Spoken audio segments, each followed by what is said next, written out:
Hello.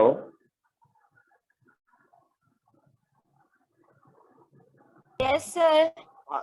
हाँ, linkage topic जो है, लिंकेज आप लोगों का स्टार्ट करवा दिए थे क्या? No sir.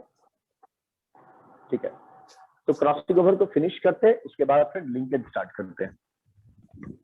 एक बार हम अगेन हम वो डायग्राम बना रहे हैं, इसको आप लोग जरा फास्ट कोशिश कीजिएगा इसको कवर अप करने का। क्रॉसिंग ओवर क्या करने है? क्रॉसिंग ओवर तब तक हम डायग्राम बना रहे हैं, आप लोग अपनी तरफ से एक्सप्लेन कीजिए।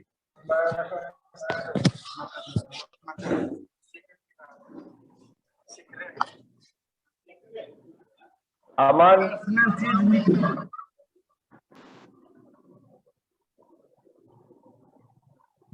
अमन आवाज आ रही है? अमन? Yes sir. हाँ अमन, तो लास्ट क्लास में हम लोगों ने क्रॉसिंग ओवर के बारे में डिस्कशन किया था। तो क्रॉसिंग ओवर के बारे में तब तक आप लोग को जितना भी याद है, जैसा भी याद है, आप लोग बताइए। इसके बाद हम आगे बढ़ेंगे। क्या क्या आप लोगों ने समझा था वो क्लियरिफाई कीजिए, या कहाँ पर कंफ्यूजन है वो भी पुट आउट कीजिए।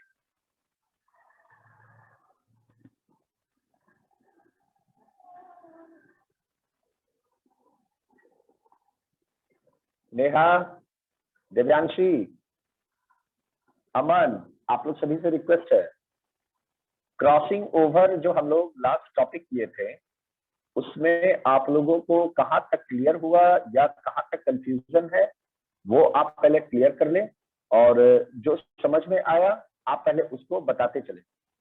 थोड़ा सा डिस्कशन कीजिए, तब तक हम ड्रॉ कर रहे हैं, इसके बाद हम लोग फिर आगे बढ़ेंगे। क्रॉसिंग ओवर के बारे में कुछ बताइए आप लोग।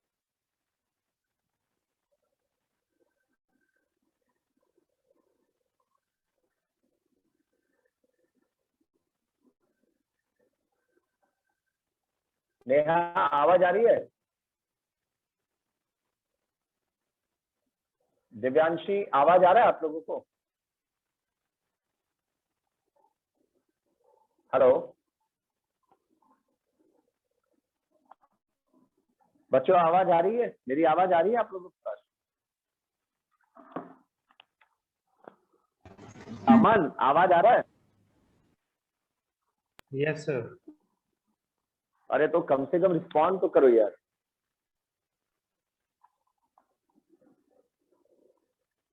क्रॉसिंग ओवर के बारे में अमन कुछ भी बताइए, तब तक हम ड्रॉ कर रहे हैं, ये डायग्राम बना रहे हैं। आप लोगों को जितना हम बताए थे या जो भी आप पढ़े होंगे, एक बार उसको आप थोड़ा बताइए उसके बारे में।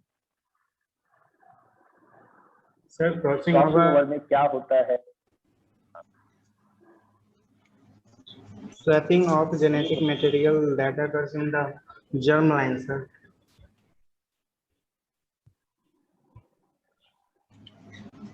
Sir recombination of gene.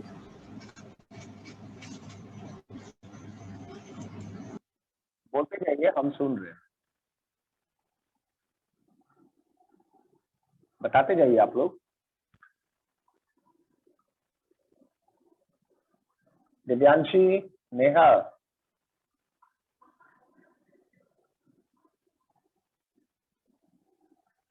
आप लोग अगर ऐसे साइलेंट रहेंगे तो इससे दो बात सामने आती है। पहली बात ये कि जो मैंने पढ़ाया आप लोगों को वो आपको क्लैरिफाई नहीं हुआ, नंबर वन। नंबर टू, अगर मैंने पढ़ाया और आप लोगों को समझ में आया तो आप लोगों ने फिर उसको रिवाइज नहीं किया। In any situation finally you will face the negative situation and you will go in the loss. This is my request to all of you. समय से पहले अपने आप को रेडी कर लीजिए। लॉस आप ही लोग का होगा, जान लीजिए। अगर नहीं पूछेंगे, कोई भी डाउट्स होगी, कोई भी प्रॉब्लम होगी, अगर आप उसे क्लैरिफाई नहीं करेंगे तो दिक्कत होगी।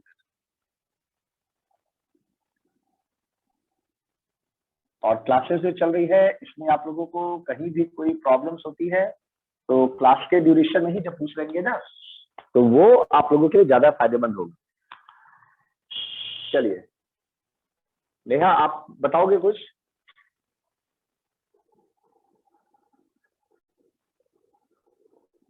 अमान? सर हाँ सर हाँ हाँ सर बोलिए, जो आवाज आती है। सर जो क्रॉसिंग ओवर होता है इसका मतलब होता है recombination of genetic material. Sir ये हाँ जो वेरी क्रॉसिंग गुड। ओवर होता है सर ये होमोलोगस क्रोमोसोम्स के बीच में होता है। दैट मतलब क्रोमैटिड्स जिसकी वजह से रिकॉम्बिनेंट क्रोमोसोम होते हैं। और सर ये एक फाइनल फेज होता है जेनेटिक रिकॉम्बिनेशन का जो कि पैकेटीन स्टेज में होता है मियोसिस के। पैकेटीन 1। यस सर पैकेटीन 1 किस स्टेज में हाँ होता ऑफ है? Meiosis cell division. हाँ ठीक है, वेरी गुड। चलिए ठीक है। और सर तो ये हाँ सर ये क्रॉसिंग ओवर सर जो था सर इसको डिस्क्राइब किया गया था मॉर्गन ने।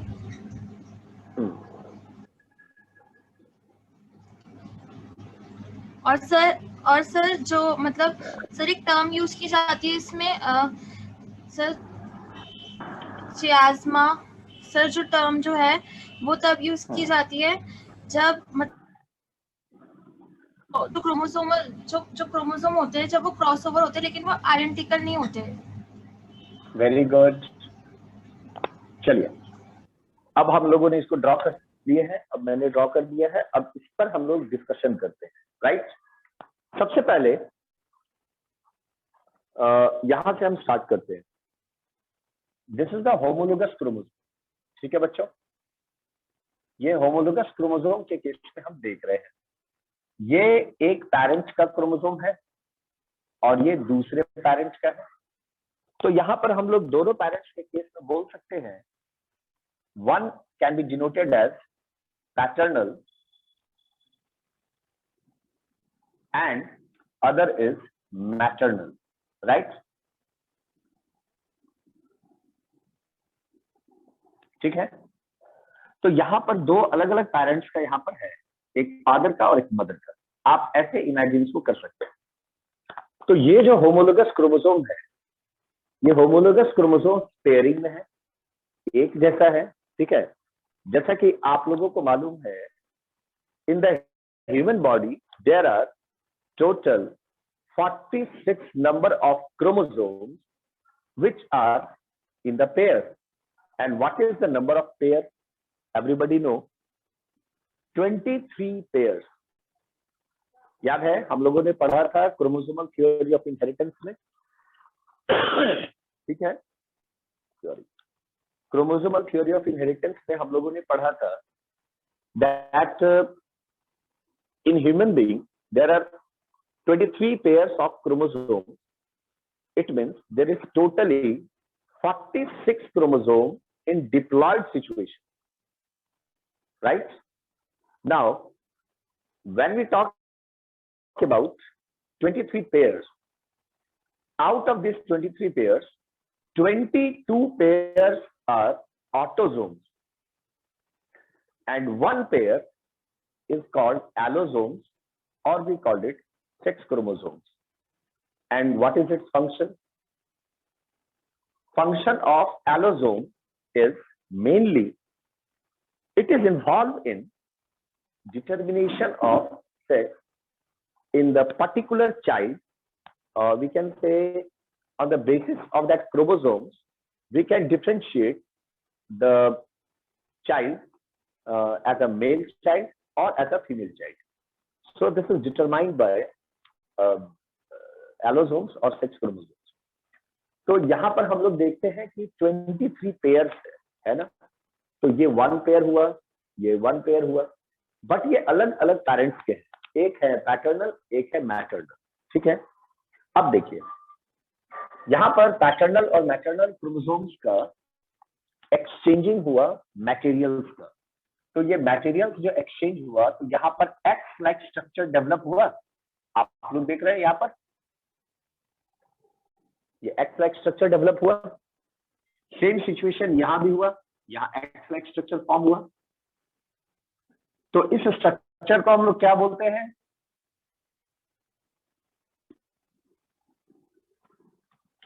Student,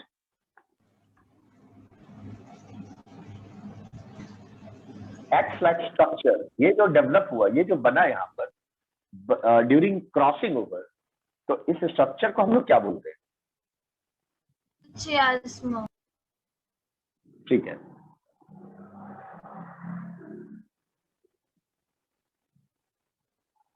this is called chiasmatum. Now the place, or we can say site या लोकेशन, इसे हम लोग क्या कहते हैं? This is called chromatid, sorry No. चियास्मा। ठीक है। यस तो अब यहाँ पर हम लोग क्या देख, यहाँ पर हम लोगों ने देखा ये जो क्रोमोसोम है दो पेरेंट्स के, पैटर्नल एंड मैटरनल, तो दोनों क्रोमोसोम्स के केस में हम आते हैं तो एक एक पार्ट एक्सचेंज हो रहा है। यहाँ पर आप देख रहे हैं एक एक पार्ट एक्सचेंज हुआ है यहाँ पर, ठीक है, थोड़े थोड़े पार्ट एक्सचेंज। और जब एक्सचेंज कंप्लीट हो गया, इस एक्सचेंजिंग प्रोसीड्यूर को, ये जो एक्सचेंज हो रहा है, इस प्रोसीड्यूर को हम लोग क्या बोलते हैं? This is called crossing over. क्या बोलते हैं इसको हम लोग?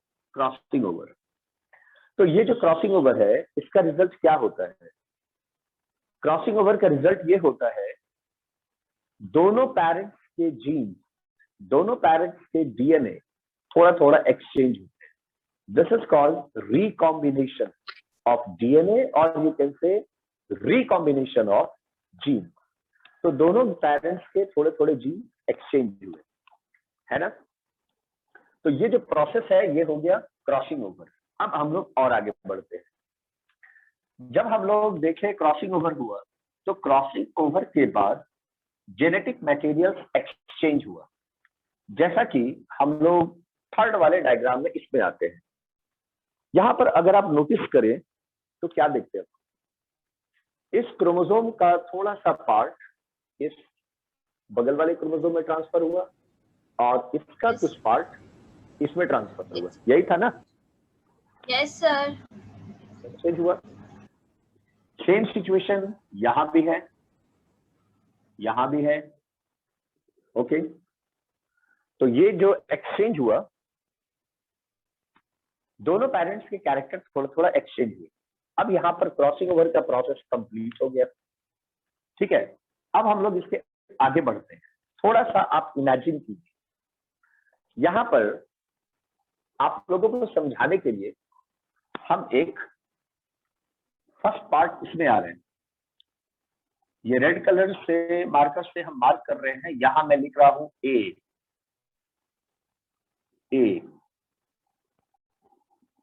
और यहां लिखते हैं बी, ठीक है। कैपिटल ए और कैपिटल बी है। सेम सिचुएशन अब अगर इसके केस में आते हैं तो यहां हम लिखते हैं स्मॉल ए, और यहां लिख दिए हम स्मॉल बी। समझ में आ रहा है बच्चों? स्मॉल ए स्मॉल बी, सॉरी, स्मॉल ए स्मॉल बी। इसका मतलब समझ रहे हैं? यहां मैंने डोमिनेंट रिसेसिव की बात नहीं की है। यहां पर मैंने दिखाया है कि कैपिटल अल्फाबेट इमेजिन कर सकते हैं मैटरनल है, और ये जो स्मॉल अल्फाबेट लिखा है ये मैटरनल है। मतलब ए पैटर्नल कैपिटल और स्मॉल ए मैटरनल, ठीक है। तो ये दोनों अलग अलग पेरेंट्स के कंडीशंस को शो कर रहे हैं। तो जब इसके बीच में एक्सचेंज हुआ, क्रॉसिंग ओवर हुआ, तो जैसा कि आप देख रहे हैं यहां पर एक्स लाइक स्ट्रक्चर डेवलप हुआ। तो एक्स लाइक स्ट्रक्चर जो फॉर्म हुआ, इसका रिजल्ट क्या हुआ? अभी थोड़ी देर पहले हम लोगों ने डिस्कशन किया ना, ये रेड मार्कर से मैंने बनाया था। दिस इज कैपिटल ए, यहां भी कैपिटल ए है, यहां भी कैपिटल बी है, इसके केस में आते हैं तो यहाँ स्मॉल बी है, यहाँ स्मॉल ए है। ठीक है बच्चों, दिखाई पड़ रही है? और इसको मैंने यहाँ भी डिफ्रेंशिएट कर, ये स्मॉल ए और ये स्मॉल बी। अब समझ में आ रही है आप लोगों को? तो जब क्रॉसिंग ओवर के बाद ये एक्सचेंज हुआ तो थोड़ा सा आप इसको और इमेजिन कीजिए, ये कंप्लीट एक्सचेंज हो गया यहां पर। तो फिर से हम उसी ट्रैक पर आते हैं। वन पार्ट को डिनोट किए कैपिटल ए इसको, और इसे डिनोट किया कैपिटल बी, यानी दोनों में कैपिटल अल्फाबेट है ना, देख रहे हैं बच्चों? ठीक है। अब यहां पर इसके बगल में जो कैपिटल ए वाला जीन था इतने दूर तक, ये कहां चला गया? ये शिफ्ट कर गया बगल वाले यहां पर, यहां अब कैपिटल ए आ गया, और यहां जो स्मॉल ए था ये इसमें आ गया। वी कैन, रुकिए इसको हम ऐसे डिनोट कर दें, स्मॉल ए, यहां स्मॉल ए आ गया, यहां स्मॉल बी आ गया, और यहां कैपिटल ए आ गया। कुछ समझ में आ रहा है बच्चों? ये डायग्राम देखकर समझ में आ रही है बातें? ये स्मॉल बी और ये स्मॉल ए और ये स्मॉल बी।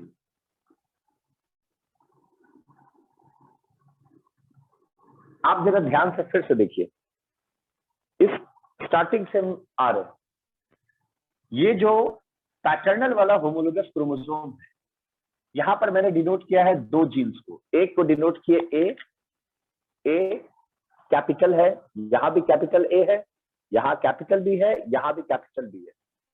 और ये बगल वाला जो मैटरनल क्रोमोसोम है, इसमें मैंने शो किया है स्मॉल ए, यहां स्मॉल बी। तो जब यहां पर क्रोमोसोम्स का एक्सचेंज हुआ पार्ट, जब जेनेटिक मटेरियल एक्सचेंज हुआ, तो जेनेटिक मटेरियल के एक्सचेंजिंग में थोड़ा सा पार्ट तो एक्सचेंज हुआ ना, जीन्स एक्सचेंज हुआ। तो आफ्टर एक्सचेंजिंग यहां पर आप देखेंगे ये जो कैपिटल ए था, ये कैपिटल ए इसके जगह शिफ्ट कर गया, और ये स्मॉल ए यहां आ गया। समझ रहे बच्चों? ठीक उसी तरह से यहां पर कैपिटल बी था, ये इस जगह आया, और ये स्मॉल बी इस जगह आया। क्या ये समझ में आ रहा है आप लोगों को? नहीं समझ में आ रहा है तो एक बार पूछ लीजिए। सर एक बार रिपीट कीजिएगा। चलिए, फर्स्ट डायग्राम जो बनाया गया है अमन, स्टार्टिंग में आप देखिए, उसमें पैटर्नल और मैटरनल क्रोमोसोम मैंने ड्रॉ किया है ना, ठीक है?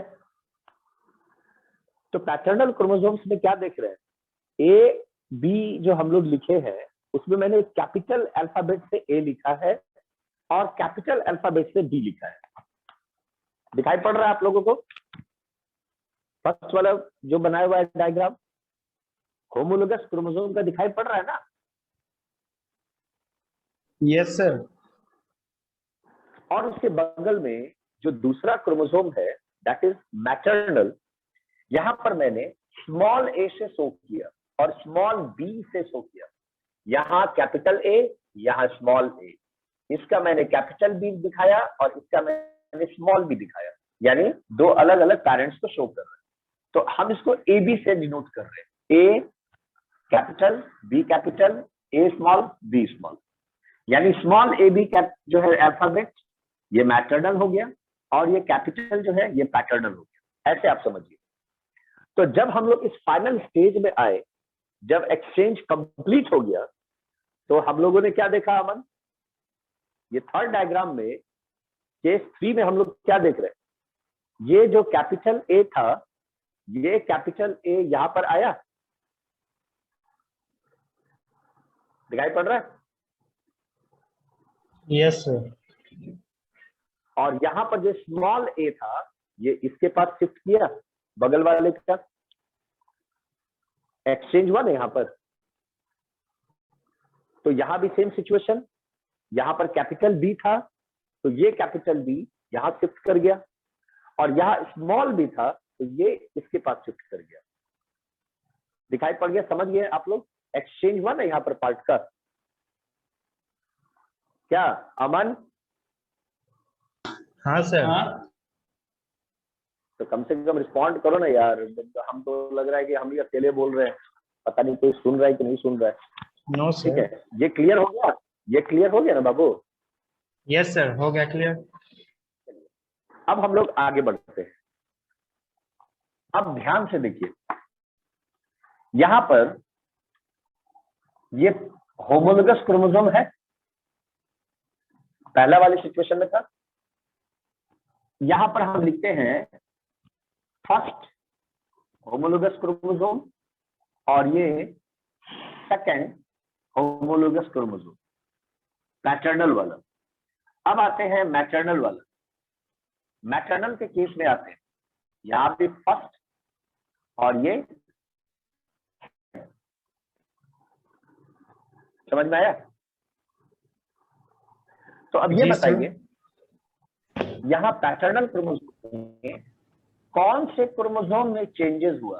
ध्यान से सुनिए, फर्स्ट क्रोमोसोम में चेंजेस हुआ? क्या फर्स्ट क्रोमोसोम में कोई चेंजेस है? No sir. No sir. No, no changes. तो यहाँ क्रॉस दिखा रहे हैं, मतलब नो चेंजेस। अब बताइए सेकंड वाले में चेंजेस है? थोड़ा सा चेंजेस हुआ? Yes sir. Yes sir. वो यहाँ हम इसको टिक से दिखा रहे हैं, मतलब इसमें एक्सचेंज हो रहा है, इसमें एक्सचेंज नहीं हुआ है।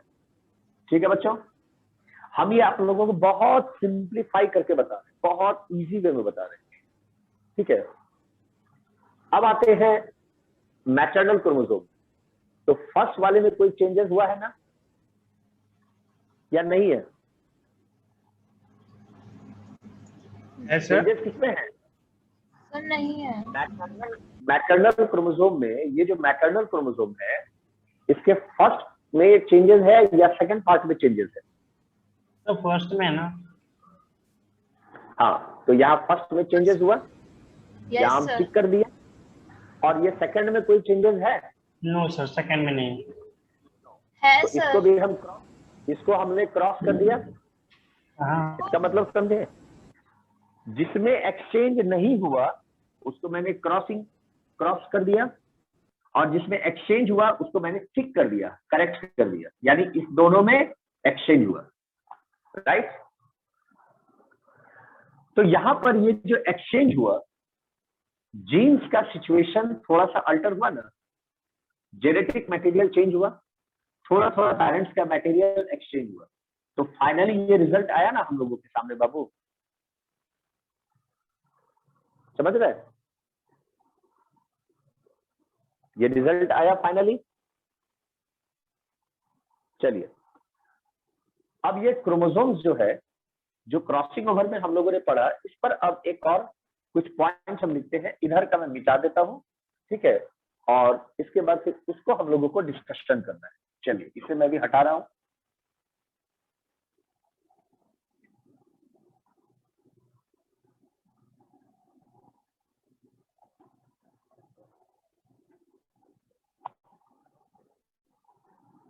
यहां पर कुछ पॉइंट्स हम लोग लिखेंगे क्रॉसिंग ओवर के बारे में।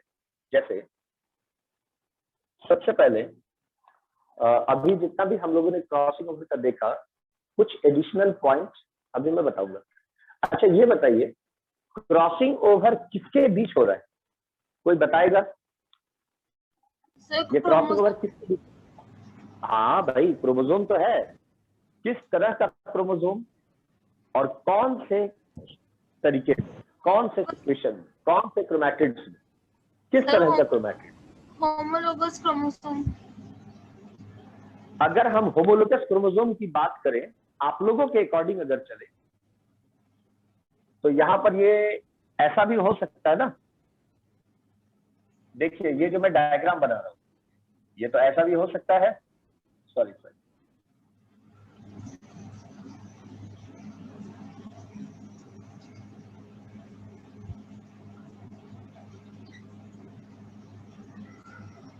ये डायग्राम्स को ध्यान से समझिएगा तभी आसानी से समझ में आएगा, अदरवाइज कंफ्यूजन रहेगा हमेशा।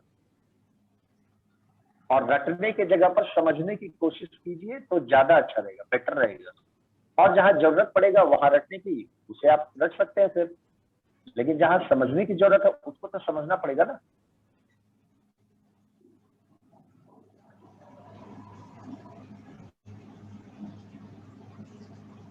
चलिए अब यहां पर आप देखिए, इस डायग्राम में हमने क्रॉसिंग ओवर को शो किया, ठीक है बच्चों।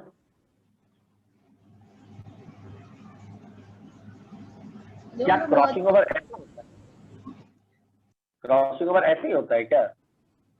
Yes sir. हाँ, अभी थोड़ी देर पहले जो मैंने डायग्राम बनाया था, क्या ऐसे ही क्रॉसिंग ओवर था? इसी तरह से हुआ था? ध्यान से बोलिए।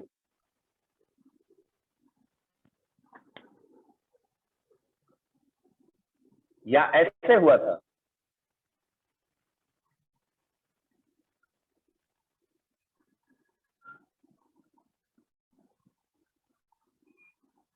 ऐसे था ना? यस सर, ऐसे था। इसीलिए मैंने अभी बोला कि समझने की कोशिश कीजिएगा। बायोलॉजी है, बायोलॉजी में वन वर्ड आपके टेंशन को बढ़ा सकता है, वन सेंटेंस आपके टेंशन को बढ़ा सकता है। इसीलिए कॉन्सेप्ट्स को बिल्डअप कीजिए और क्लैरिफाई कीजिए। Yes sir. अब बताइए, नहीं तो एक एक वर्ड में फंसते चले जाइएगा और इजी इजी क्वेश्चन भी आप लोगों को टफ नजर आएगा।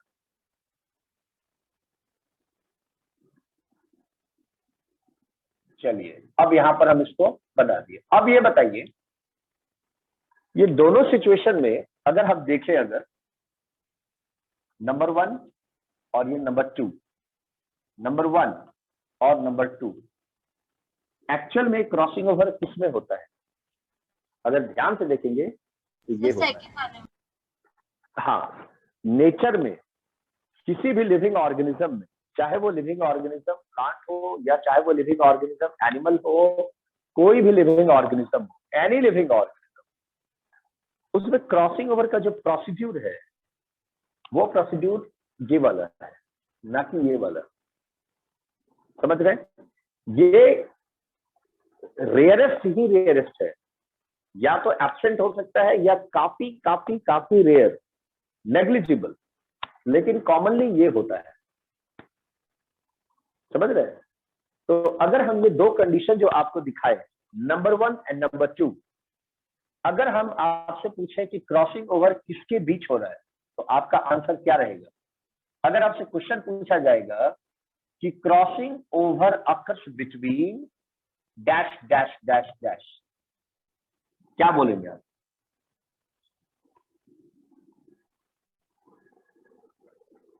क्या होगा answer?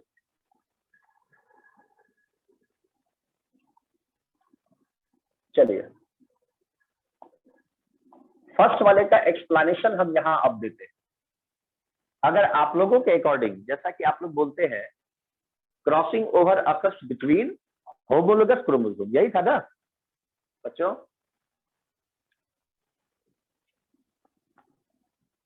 Crossing over occurs between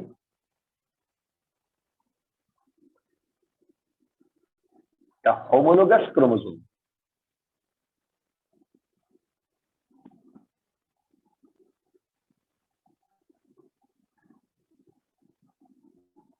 ठीक है, ये मैंने ऊपर में लिखा। और ये जो स्टेटमेंट है, ये स्टेटमेंट किसका है? कौन से कंडीशन का? ये स्टेटमेंट है कंडीशन 1 का। समझ रहे बात को? Crossing over occurs between homologous chromosome. आप लोगों के अकॉर्डिंग आप लोग बोलते हैं ना क्रॉसिंग ओवर किसके बीच होता है, तो आप लोग बोलते हैं होमोलोगस क्रोमोसोम के बीच होता है। सही है, होमोलोगस क्रोमोसोम, लेकिन आंसर इनकम्प्लीट है। आंसर क्या होगा? ध्यान से समझिए। अब मैं यहां पर कंडीशन 2 को यहां लिख रहे हैं। अगर हम लोग कंडीशन 2 में आते हैं तो यहाँ पे ऐसे लिख सकते हैं, crossing over occurs between the non-sister chromatids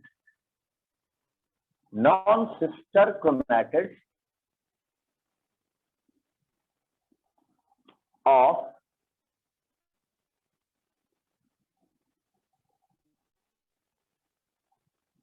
homologous chromosome। अब ये दोनों सेंटेंस में क्या डिफरेंस आप लोगों को दिखाई पड़ रहा है, बताइए। इसमें क्या डिफरेंस लगा ये सेंटेंस में, और इस सेंटेंस में आपको क्या डिफरेंस दिखा, ध्यान से बताइए।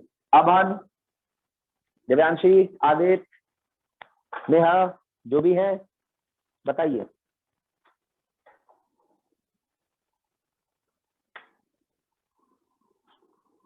अमन, आवाज आ रही है आपको?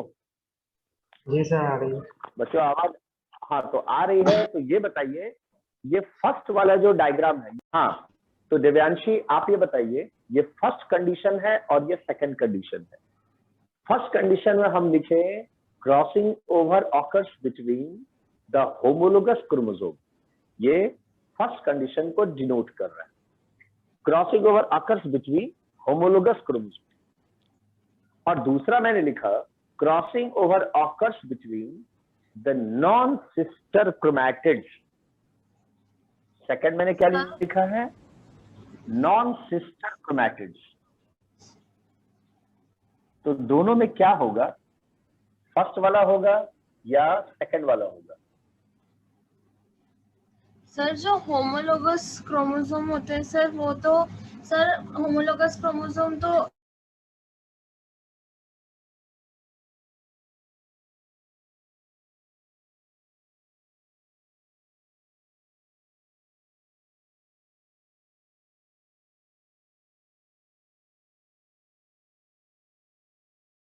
पेरेंटल ही वो पेयर्स होते हैं, लेकिन उनके अंदर जो एलील्स होते हैं वो डिफरेंट होते हैं। हाँ, वेरी गुड दिव्यांशी। एलील्स यहाँ डिफर किया यहाँ पर, है ना? यस। थोड़ा सा एक्सचेंज हुआ है यहाँ पर, बहुत सही आंसर है। अब हम आप लोगों से कि क्रॉसिंग ओवर क्रोमोसोम्स के केस में जब आते हैं तो क्रॉसिंग ओवर किसके बीच में होता है? ध्यान से सुनिएगा, हम दो वर्ड यूज करेंगे, आप लोगों को बताना है।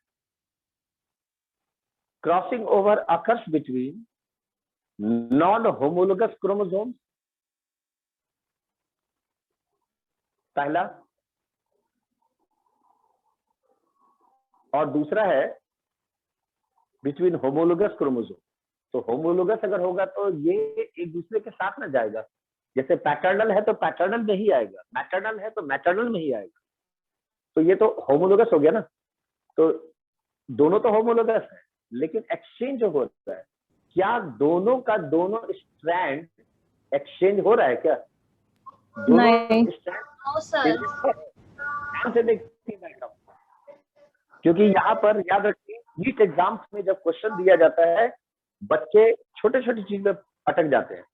क्योंकि आप लोगों का सेल डिवीजन वाला चैप्टर क्लास अभी नहीं हुआ है, इसीलिए ये इससे रिलेटेड है ना। चलिए फिर भी हम I will try to clarify more and more. यहाँ इस केस में हम लोग आते हैं तो यहाँ हम लोग क्या देख रहे हैं, दो यहाँ पेयरिंग में है ना क्रोमोसोम्स, वन पेयर है, दिखाई पड़ रहा बच्चों?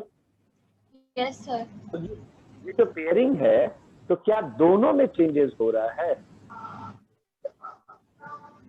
नहीं। एक भी चेंजेस हुआ इसमें, सेकंड वाले क्रोमोसोम, सेकंड वाले में क्रोमोसोम में चेंजेस हुआ।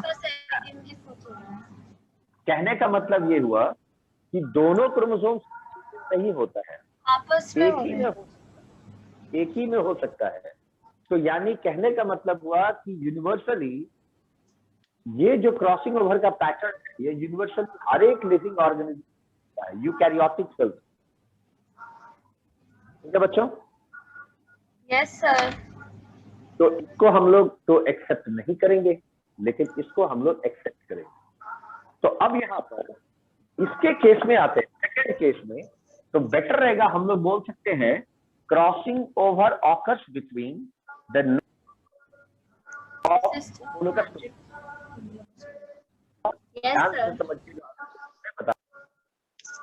मैंने लिखा crossing over occurs between non sister homologous chromosome,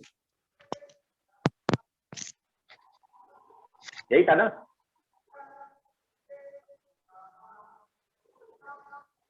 crossing over occurs between non sister chromatids, crossing over occurs between non sister chromatids, ये दोनों नॉन सिस्टर हुआ ना?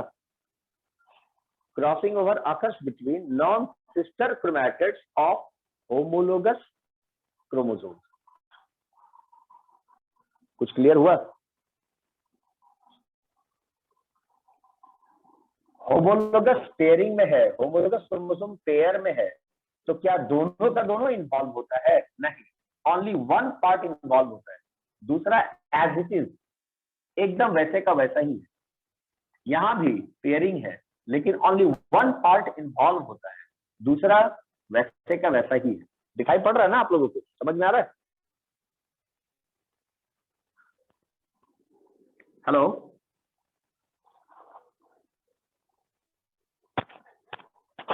Yes sir. हाँ, तो अगर हम लोग इसको मान के चले इस कंडीशन को, तो इस कंडीशन के अकॉर्डिंग तब तो सुटेबल एक्सप्लेनेशन यही होगा ना, क्रॉसिंग ओवर अकर्स बिटवीन, या ध्यान से देखिए, crossing over occurs between non sister chromatids, ये दोनों नॉन सिस्टर है, ये और ये दोनों नॉन सिस्टर क्रोमैटिड्स है।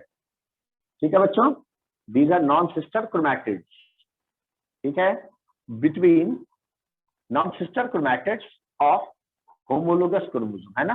ये होमोलोगस था पहले, फर्स्ट वाले डायग्राम में मैंने बनाया था ना, पैटर्नल होमोलोगस है और इधर मैटर्नल भी होमोलोगस है। तो हम लोग बोल सकते हैं crossing over occurs between non sister chromatids of homologous chromosomes. यहां तक क्लियर हो गया आप लोगों को?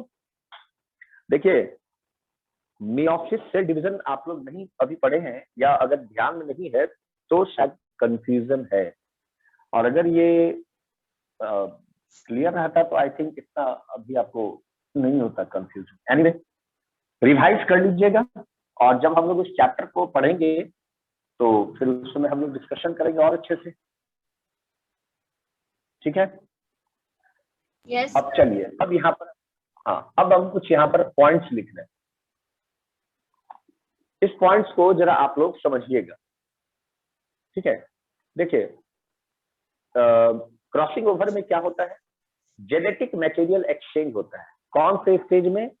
तो पैकेटिन 1 में, pachytene 1 of meiosis 1 cell division, वहां ये एक्सचेंज होता है। ठीक है? अब देखिए, अगर हम लोग बोले क्रॉसिंग ओवर का टाइप्स ऑफ क्रॉसिंग ओवर कितने तरह से हो सकता है या होता है जनरली क्रॉसिंग ओवर, तो हम लोग इसको इमेजिन कर सकते हैं दो तरह से। अगर हम टाइप्स में डिवाइड करें तो एक आ जाएगा, फर्स्ट इज कॉल्ड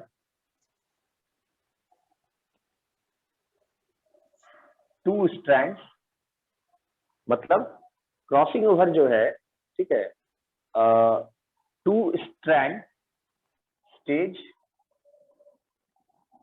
एक ये हो गया, और दूसरा हो जाएगा 4 स्ट्रैंड स्टेज। अब जरा ये बताइए, ये 2 स्ट्रैंड स्टेज और 4 स्ट्रैंड स्टेज क्या हुआ? I think meiosis. थोड़ा सा दिमाग लगाइए। सर, जो 2 स्ट्रैंड स्टेज होगा उसमें 2 स्ट्रैंड क्रोमोसोम, मतलब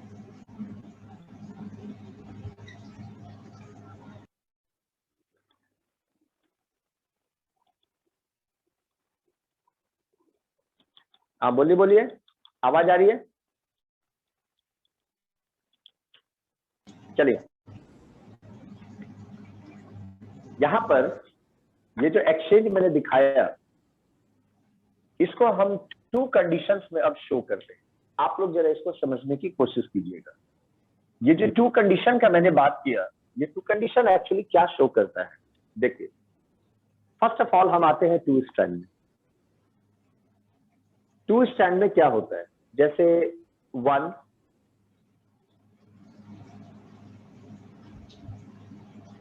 2, सॉरी, इसको मैं ऐसे बना देता हूं,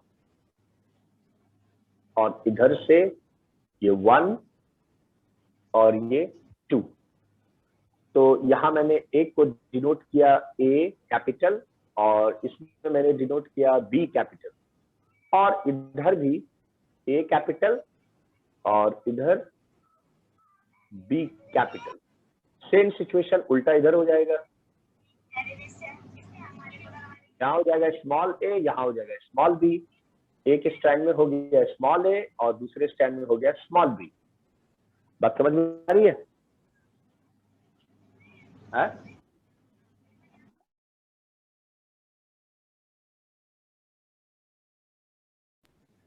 यहाँ पर आप देखिए, यहाँ 2 जगह पर क्रॉसिंग ओवर हो रहा है ना? हाँ 2 जगह पर हो रहा है, ध्यान से समझ रहे हैं? ठीक है। इसी तरह से अगर हम लोग बात करें ये सिचुएशन का,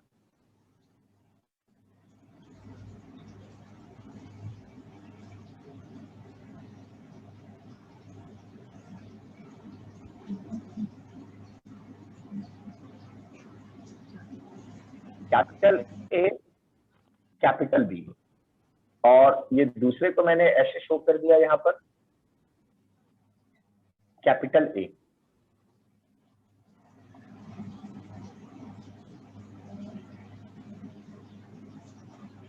इस तरह से हुआ, और ये कैपिटल बी। सेम सिचुएशन अब उल्टा हो गया, ऐसे यहां हो जाएगा स्मॉल ए, यहां स्मॉल बी, यहां भी स्मॉल ए, और यहां पर स्मॉल बी। क्या डिफरेंस है दोनों? सर उस वाले में 2 स्ट्रैंड्स ऑफ क्रोमोसोम क्रॉसओवर हो रहे हैं सर। हाँ बोलिए।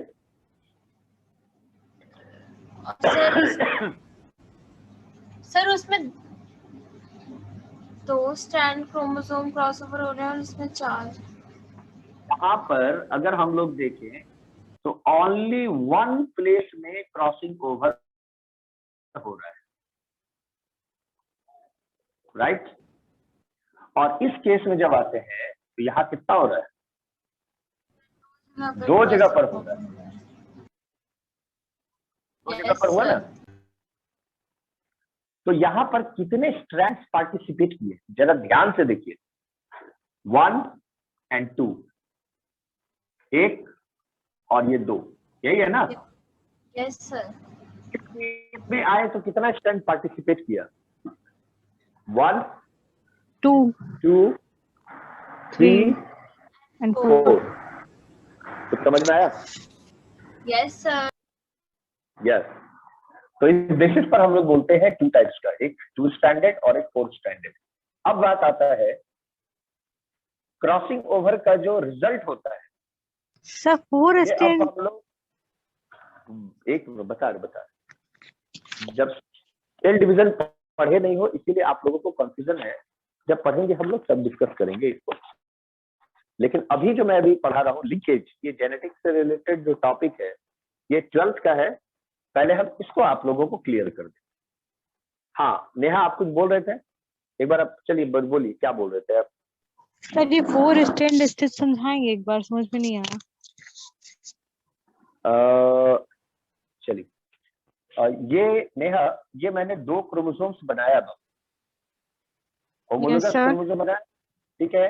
यहाँ आप देखिए ध्यान से, यहाँ मैंने लिखा है कैपिटल ए और इसको लिख रहे हैं कैपिटल बी। ठीक है, आप ऐसे इमेजिन कीजिए कि कोई एलील है जो कैपिटल ए है और दूसरा कैपिटल बी, ठीक है। तो ये जो ये क्रोमोसोम है ये तो होमोलोगस है ना, यानी पेयरिंग में है। यस। तो यहाँ भी कैपिटल ए हुआ और यहाँ भी कैपिटल ए हुआ। तो इस क्रोमोसोम को आप इमेजिन कर सकते हैं कि ये पैटर्नल होगा। अब हम दूसरे की बात करें तो दूसरे को मैं डिनोट कर रहा हूं यहां पर इस तरह से, स्मॉल ए, यहां भी स्मॉल ए, यहां स्मॉल बी और यहां भी स्मॉल। ये मान लीजिए मैटरनल हो गया। अब समझ में आया? Yes sir. या इसको आप उल्टा भी कर सकते हैं, पैटर्नल को ये कर सकते हैं, मैटरनल को भी ये कर सकते हैं, कोई प्रॉब्लम नहीं है। लेकिन रिजल्ट तो वही आएगा ना, कॉम्बिनेशन भी तो वही आएगा जो हम लोगों ने मेंडेलियन जेनेटिक्स में पढ़ा था, मोनोहाइब्रिड एंड डाइहाइब्रिड क्रॉस पढ़ा था ना। उसमें क्या था? अच्छा, आप लोगों को हम एक क्वेश्चन दें अभी तुरंत, बनाएंगे जरा? Yes sir. एक क्वेश्चन दें आप लोगों को? Yes sir. यस सर, जी बिल्कुल सर। आप जेनेटिक्स से रिलेटेड हम एक क्वेश्चन दे रहे हैं।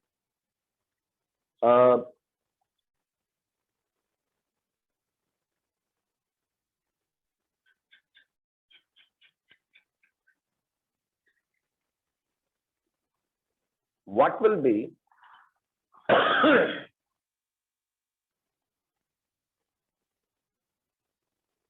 the combination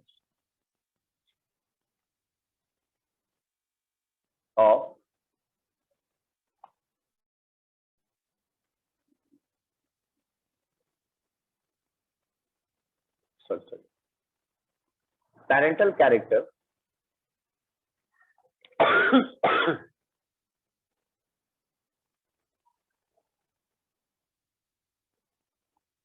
in the F2 progeny?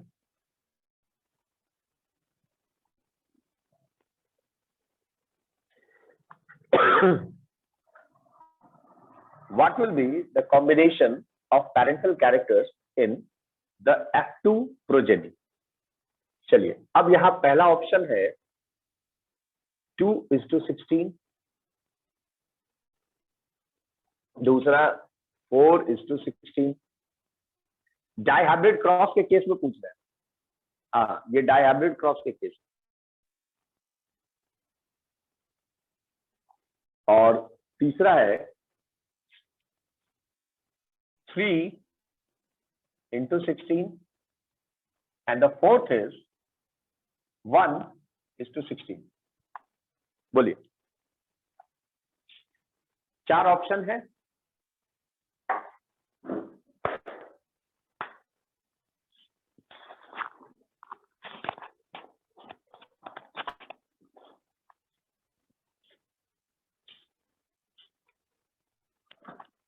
Neha, Divyanshi, sir अमन, आदित्य। हाँ सर 3:16 and 1:16। Yes, sir. अरे 1:16. नहीं, Three चार ऑप्शन है। चार Sir, ऑप्शन 1:16. सर दो सही होंगे, सी एंड डी। Sir, मेरा 1:16 है D. 3:16 and 1:16 3:16 and 1:16। दोनों तो हो नहीं सकता है ना, एक ही ऑप्शन होगा। Sir option number D 1:16। Yes, sir. मेरा भी 1:16. चलिए, जब आप लोग जरा अपना आंसर जो है कॉपी में दिखाइए तो जरा हमें।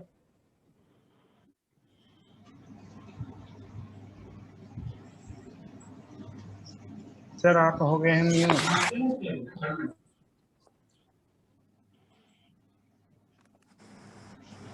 Hello, yes sir. हाँ, आप लोगों ने जो आंसर बनाया है इस आंसर को जरा दिखा सकते हैं कॉपी में?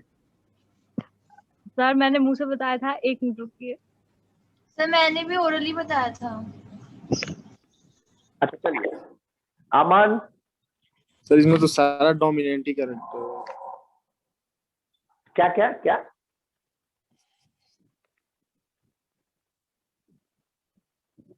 हेलो,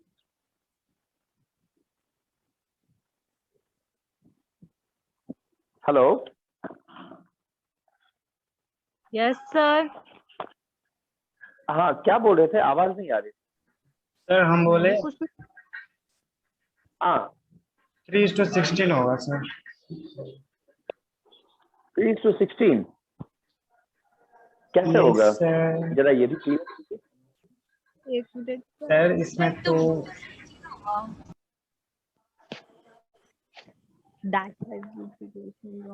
अगर किस्मत, आप लोगों की किस्मत अच्छी है कि अभी हम सामने में नहीं है, नहीं तो जो भी आंसर कूट देते, कूट नहीं देते, गुस्सा में गर्दन काट देते। हाँ सर गला जो काट देते। सर जो रेशियो होगा वो तो 9:3:3:1 होगा ना। अच्छा चलिए, याद रखिए हम क्या बोले थे, क्वेश्चंस में ही ट्रिक छुपा हुआ है। चलिए क्वेश्चन जरा ध्यान से पढ़िए। वैसे एग्जैक्टली मुझे क्वेश्चन याद नहीं है, लेकिन ये थीम मुझे याद है। What will be the combination, what will be the combination of parental character, ध्यान से समझिए, parental character in F2 progeny. Simple answer है। चलो, डायहाइब्रिड क्रॉस में जब आप लोग पढ़े थे तो ये बताइए, मेंडल 2 पेयर ऑफ एलील्स को सेलेक्ट किए थे, ठीक है दिव्यांशी? Yes sir. अब वो दोनों कैरेक्टर का क्या था?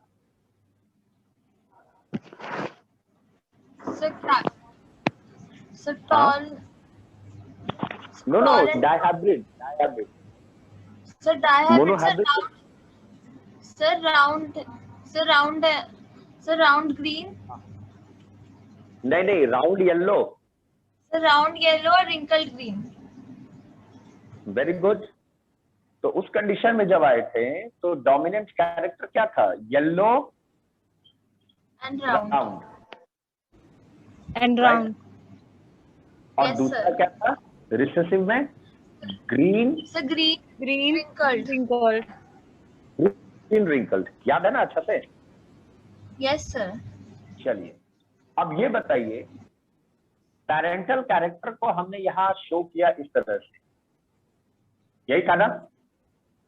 Yes sir. ये हो गया येलो, ये हो गया राउंड।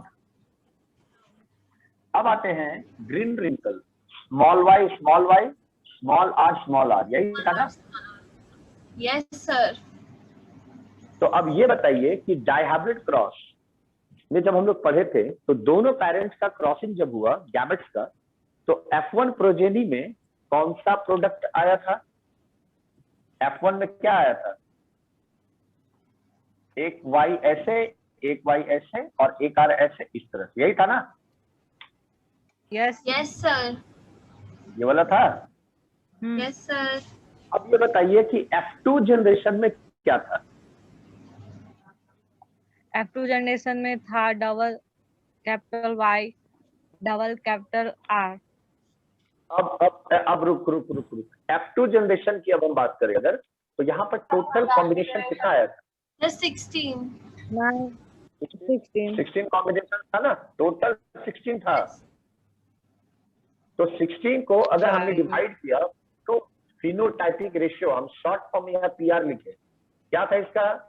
9:3:3:1। फिनोटाइपिक रेशियो यही था ना? Yes sir. तो इसमें से ये जो 9 है, ये 9 क्या था? Dominant character. Sir round yellow. हाँ, येलो राउंड बोल सकते हैं। Yes sir. और ये जो 1 था, ये क्या था? Sir wrinkled green. ये हो गया डोमिनेंट कैरेक्टर, ये हो गया रिसेसिव कैरेक्टर, यही था ना? Yes sir. तो अब ये बताओ बदमाश, तुम लोग, ये 9 को अगर हम तोड़ते हैं तो क्या आया था? 1:2:2:4, यही था ना? Yes sir. हाँ 9 का कॉम्बिनेशन यही निकला था ना? Yes sir. यस तो ये रेशियो जो है, ये रेशियो क्या था? दिस इज जीनोटाइपिक रेशियो, हम इसको GR, ये फिनोटाइपिक रेशियो, ये जीनोटाइपिक रेशियो, और यहाँ एज इट इज 1, यही था ना? Yes sir. अब जो यहाँ पर ये 4 प्रोडक्ट्स बना, 4 कॉम्बिनेशन, इसमें से प्योर पेरेंटल कैरेक्टर कितना था? ये वाला 2/6, वो तो 1/6 है इतना मारेंगे ना। सर। डोमिनेंट कैरेक्टर क्या था? डबल कैपिटल Y और डबल कैपिटल R। तो double capital Y and double capital R, sir 1। कितना प्रोडक्ट था? सर 1। 1 था। 1/16। तो ये 1 हुआ ना? वही 1 हुआ। 1/16। अब ये बताओ कि ये वाला जो है रिसेसिव वाला, ये कितना था? ओनली 1। यस सर 1 ही था। तो 1 कितना हुआ? 2/16। सर मैंने 2/16 निकाला था। बच्चा में पढ़े होगे ना, 1 जोड़ 1 बराबर 2, कि नहीं पढ़े थे? सर हमने कान 2/16 निकाला था। कान के नीचे लगाया गया ना तो सीटी बजेगा एकदम। टोटल कितना ऑनलाइन आया? कान के नीचे कैसे लगा सकते हैं सर? अब ऑनलाइन कान के नीचे तो नहीं लगा सकते हैं, तो अच्छा रहेगा ऑफलाइन में आ जाएंगे। सर के पास अपना पिक भेज दो सर, फोटो दे के क्लब पर लगा देंगे फोन पे। हाँ ये बात गुड आइडिया। चलिए, तो यहाँ पर हम लोगों ने क्या देखा? टोटल प्रोडक्ट कितना आया? 2 हुआ ना? बात यस समझ गए? सर। 1 Yes, 1 sir. 2, तो आंसर क्या होगा? 2/16। वेरी सिंपल, याद रखिए। अगेन आई विल रिपीट, बड़े बड़े मॉड्यूल, मटेरियल, स्टडी मॉड्यूल, कुछ भी पढ़िए किताब, लेकिन सबसे पहले कहीं भी पढ़िए, किसी से पढ़िए, कोई भी रिसोर्सेस किताब हो, बट पहला टारगेट ये रखिए कि वो पढ़ाई समझ में आ जाए।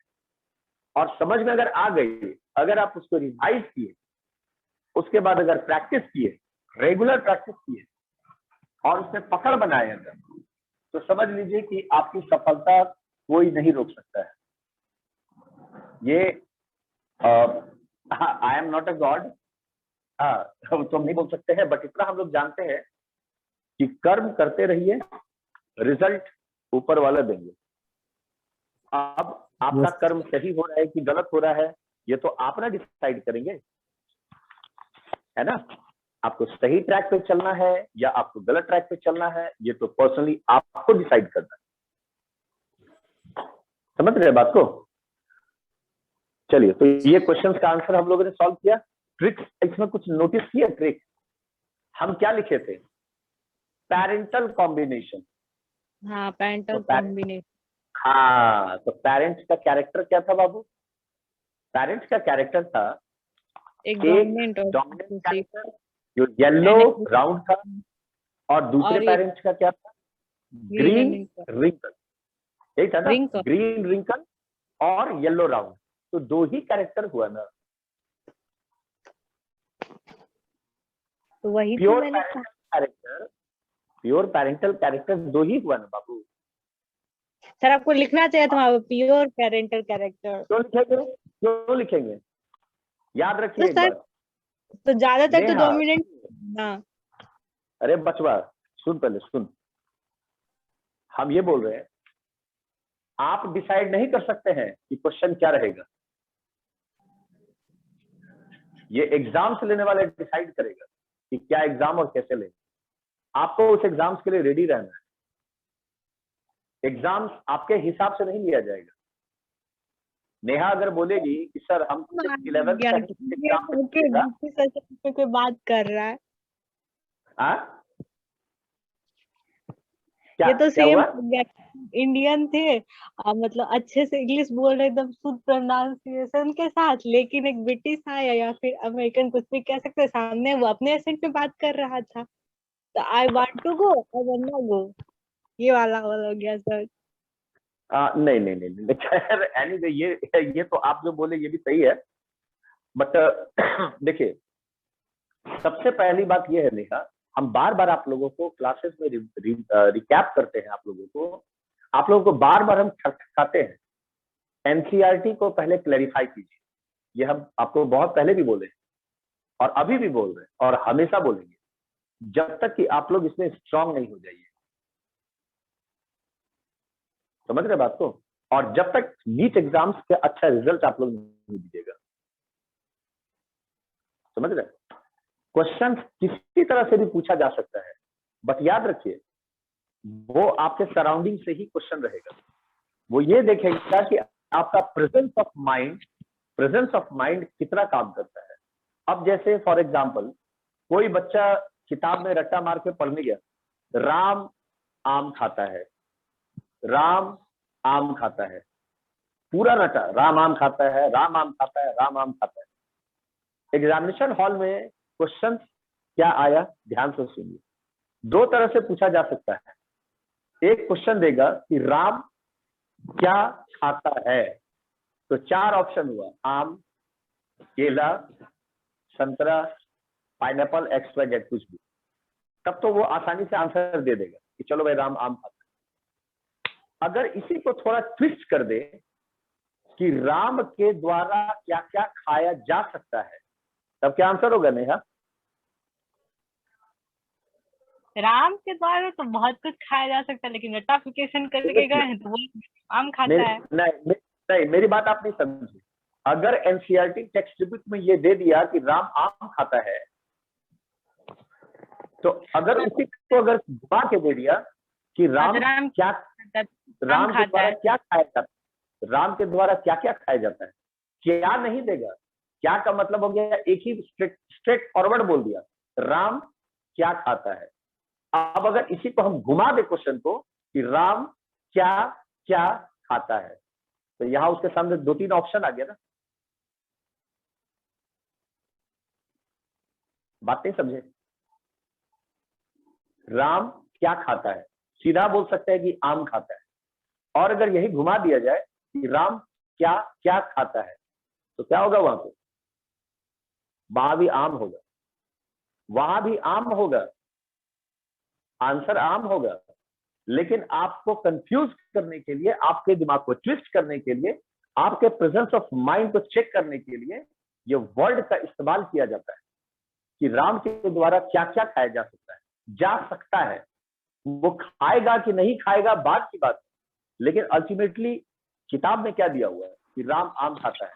तो जब टेक्स्ट बुक एनसीईआरटी में दे दिया कि राम आम खाता है, तो वो कद्दू कहां से खा लेगा, कटहल कहां से खा लेगा,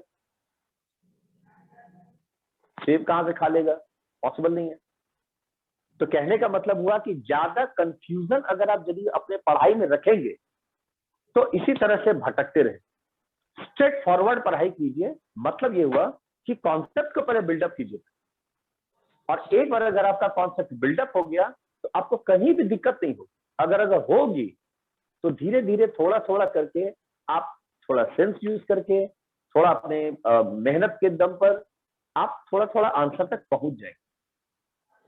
मेरे कहने का मतलब ये है, ठीक है, समझने की कोशिश कीजिए। देखिए साइंस आप लोग बायोलॉजी पढ़ रहे हैं या फिजिक्स पढ़ रहे हैं या केमिस्ट्री पढ़ रहे हैं, ये साइंस सब्जेक्ट है जिसे हिंदी में विज्ञान बोला जाता है। विज्ञान का मतलब क्या होता है, विशिष्ट ज्ञान, यानी उसके बारे में आप कुछ अच्छे से जान रहे हैं, क्लैरिफाई हो रहा है, कॉन्सेप्ट आपका मजबूत है, आप उसको अप्लाई कर रहे हैं, तो आपको फायदा होगा, सीधी सी बात है। चलिए अब हम लोग नेक्स्ट टॉपिक को बढ़ते हैं, लिंकेज। क्रॉसिंग ओवर के बाद अब आते हैं लिंकेज। लिंकेज क्या होता है,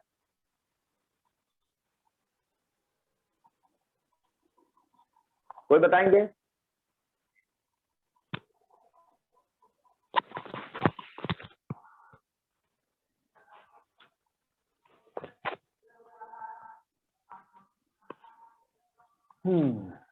चलिए सबसे पहले हाँ बोलिए बोलिए नेहा, ट्राई कीजिए बाबू। सर दो जीन्स का लिंक होना। वेरी गुड, सही सही आंसर पर जा रहे हैं।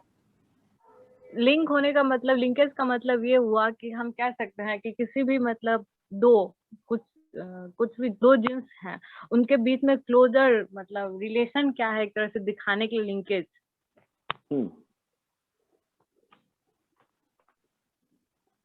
हाँ हाँ बोलिए बोलिए।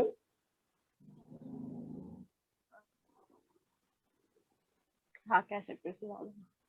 Hello, yes sir. हाँ क्या बोले नेहा आपने? मैंने कहा सर दो जींस कितना क्लोजेस्ट, मतलब दो जींस कितना एक दूसरे के क्लोजेस्ट है या फिर सिमिलर, क्या कुछ दिखाने के लिए एक दूसरे से लिंक कैसे हैं, उनमें किस वजह से लिंक है, क्या कहते हैं सिमिलरिटीज या कुछ भी, उसकी वजह से तो उसको लिंकेज कहेंगे, एक दूसरे के देखिए क्लोजर। यहाँ पर लिंकेज, देखिए यहाँ लिंकेज को समझने के लिए आपको एक डायग्राम को फॉलो करना पड़ेगा, क्योंकि आप लोग 11th क्लास का मियोसिस माइटोसिस नहीं पढ़े हैं, इसीलिए थोड़ा सा कंफ्यूजन होगा। हम एक डायग्राम बना रहे हैं, आप लोग जरा इसको एक बार कोशिश कीजिएगा उतारने का पहले, ठीक है? देखिए यहाँ पर हम लोग एक एनिमल सेल का एग्जांपल ले रहे हैं, हम लोग अपना ही ले रहे हैं एग्जांपल, ठीक है?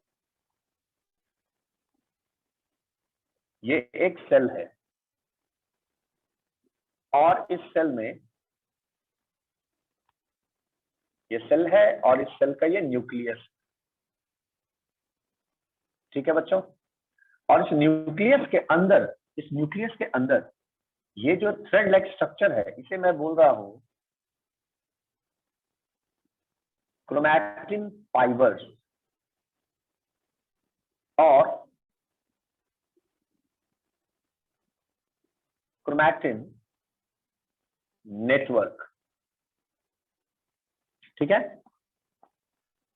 समझ में आ रही है आप लोगों को? अब इस न्यूक्लियस के पार्ट में जो क्रोमैटिन फाइबर है, इसे मैं यहां पर ड्रॉ कर दिया, तो बच्चों ये हो गया क्रोमैटिन फाइबर यहां पर,